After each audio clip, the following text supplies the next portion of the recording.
And we know that Justice Beidou also has been nominated for the Thomson Reuters Award. And please make sure that you keep voting for him and make sure that, well, you keep him on tap to become one of the lead contenders to win that category as he has been nominated.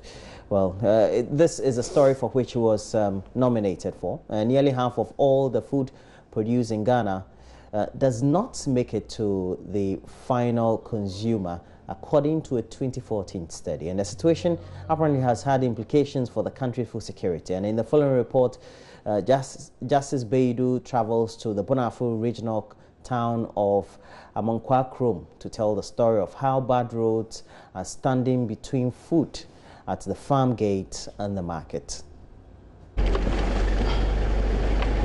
This is the road that leads to Amankwa Krom.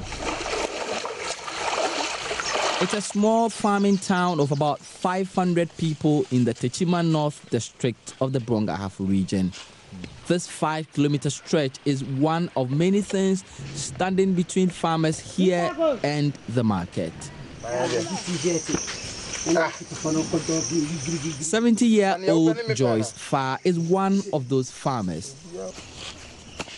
Her 5-acre cassava farm was ready for harvest months ago. She's unable to harvest because no car can come here to convey them. The road is deplorable. Look at me. I'm old and weak. We can't do anything about the road. It's government's responsibility. During the dry season, cars use the road. But when it rains, no car can come here. We can't harvest. And when you do, you lose everything. Huge amounts of food like this heap of cassava here continues to go waste in many parts of Ghana. And yet this is a country where nearly 1.6 million people are at risk of hunger and malnutrition. And in many cases, like it is here in Amankwa Krom, it's usually because there's no way to move this from the farm gates to the market where they are most needed. And this is one of the places where cassava from villages like Amankwa Krom are needed. A gari processing factory just miles away, employing close to 200 women. But work here is slowing to a halt because they just can't get cassava supply.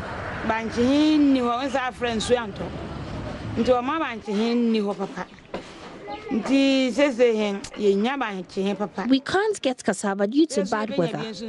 And when it rains and we get good harvest, the cars can't convey them here because of the roads.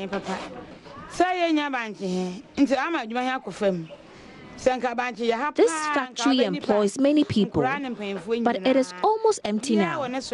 We can do more with a good supply. The tragedy of post-harvest losses in Ghana is not just with the food that is wasted, but also with the economic opportunities on the agricultural value chain that this country will never realize. Justice Beidou, Joy News, Amankwa Krom in the Brong-Ahafo region.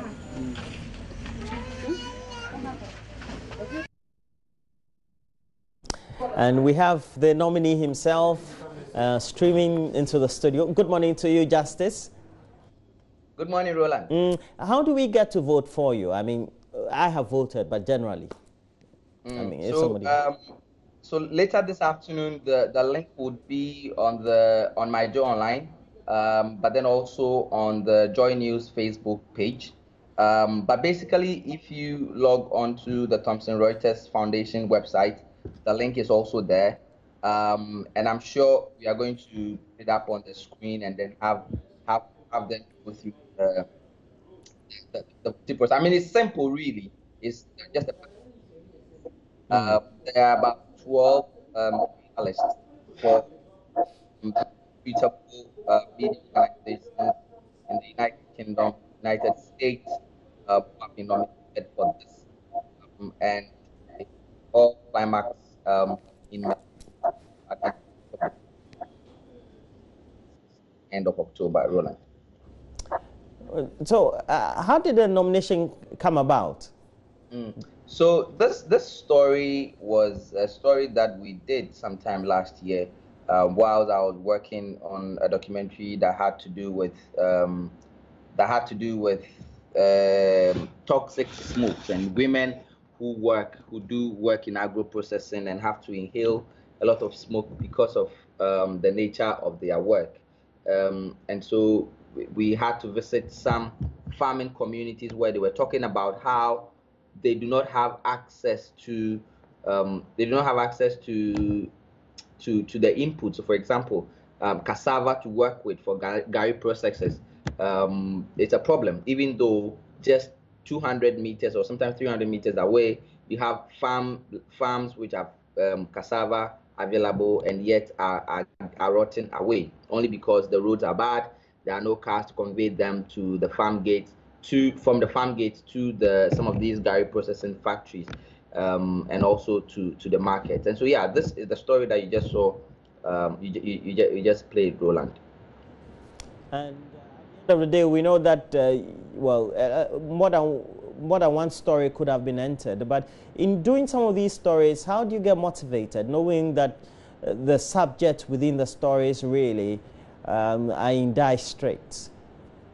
So I think that's the problem of development journalism, really in Ghana, is that some of these stories are really the sort of stories that I think journalism should be focusing on, especially in a country like Ghana. Unfortunately, we haven't had much of that in our media space. And so I think it's the reason why, for me as a person, having this nomination is really important, because then it helps to be able to highlight some of these stories that have been told. Because I'm sure, but for this nomination, I wouldn't have come back to this story. I wouldn't have come back to this story again. And so there are several of such stories that we tell day in, day out on JoyNews, on radio, on TV, and online. And I think it is important that we begin to draw public attention to some of these things. It is not right for a country like Ghana to go through a process where we have nearly 2 million people at risk of hunger and malnutrition, when actually we have the potential to produce a lot of food anywhere from the coast right down to the northern parts of the country. And so yeah, I think that it is important that we draw public attention, and especially government, to some of these things. Post-harvest losses taking up to half of all farm produce in this country is really a serious issue that deserves national attention, Roland. Well, thank you very much, Justice Baidu.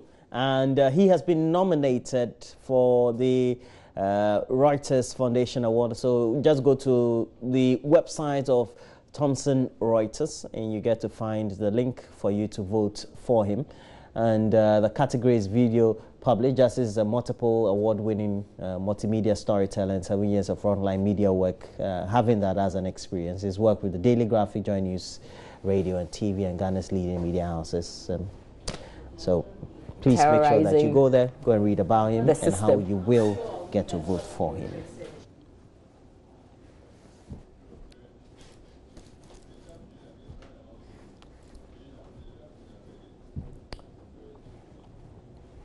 And earlier we were telling you about a documentary put together by Richard Kujonyako that will be premiering this evening on the channel. And please make sure that you stay with the channel this evening as we premiere that. But Richard Kujonyako will be joining us live from Cape Coast, the Central Regional Capital.